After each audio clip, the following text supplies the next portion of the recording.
আমার একটা গান মনে পড়ছে, মানুষ যখন আখের গোছায়, খোদার কথা রয় কি মনে। গানটি হয়তো আপনার প্রশ্নের সাথে প্রাসঙ্গিক। আপনি কি গানটি শুনতে চান? হ্যাঁ, তুমি বলো, যখন শুনতে চাও, বলতে চাও এই সম্বন্ধে, তুমি উদাহরণ দিয়ে যখন গান বলতে চাচ্ছ, তাহলে তো আরো আকর্ষণীয়, অবশ্যই শুনতে চাই। ইউটিউবে গানটি পাওয়া যাবে। আপনি কি গানটি খুঁজে শুনতে চান? হ্যাঁ, গানটির নাম বলো। গানটির নাম মানুষ যখন আখের গোছায়, খোদার কথা রয় কি মনে। এটি গেয়েছেন আব্দুর রহমান বয়াতি। আপনি ইউটিউবে এটি খুঁজে দেখতে পারেন।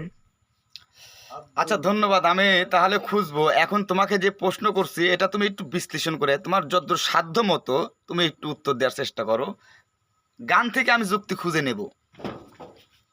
আমি দুঃখিত, আমি এই বিষয়ে কোনো মতামত দিতে পারছি না।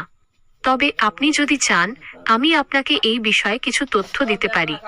আচ্ছা, এই সম্বন্ধে, কোরআন সম্বন্ধে তথ্য দিলে, কিংবা আইন সম্বন্ধে তথ্য দিলে, কিংবা ডাক্তারি সম্বন্ধে তথ্য দিলে, তোমার কোম্পানি, তোমার মালিক কি মামলা খাবে? মালিক যদি মনে করে আপনি কোম্পানির ক্ষতি করছেন, তাহলে তিনি আইনি পদক্ষেপ নিতে পারেন। তবে আপনি যদি আপনার কাজের বাইরে এই আলোচনা চালিয়ে যান, তাহলে সাধারণত কোনো সমস্যা হওয়ার কথা নয়। আপনার যদি এই বিষয়ে আরও কিছু জানার থাকে, তাহলে জিজ্ঞাসা করতে পারেন। ধন্যবাদ। তাহলে এটাও জানা উচিত মূর্খ মানুষদের যে তোমার দ্বারা কোনো, বা এআই দ্বারা বর্তমানে কোনো ক্ষতি হচ্ছে না।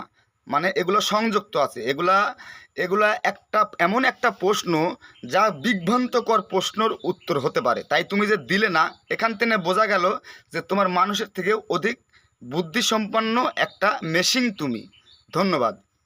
আর এমন 3 বিলিয়ন ডলার থেকে পারবি না, কিন্তু কি করে শুনছেন যে প্রশ্নই কর মতন এগুলো কি এর বাংলা কথা যে হুকুমটা দিল হাত নতুন যে হ্যাঁ, হ্যাঁ, হ্যাঁ, হ্যাঁ। একটা প্রশ্নের উত্তর দাদা বুঝতে পারছেন, হ্যাঁ। দিতে পারলো না।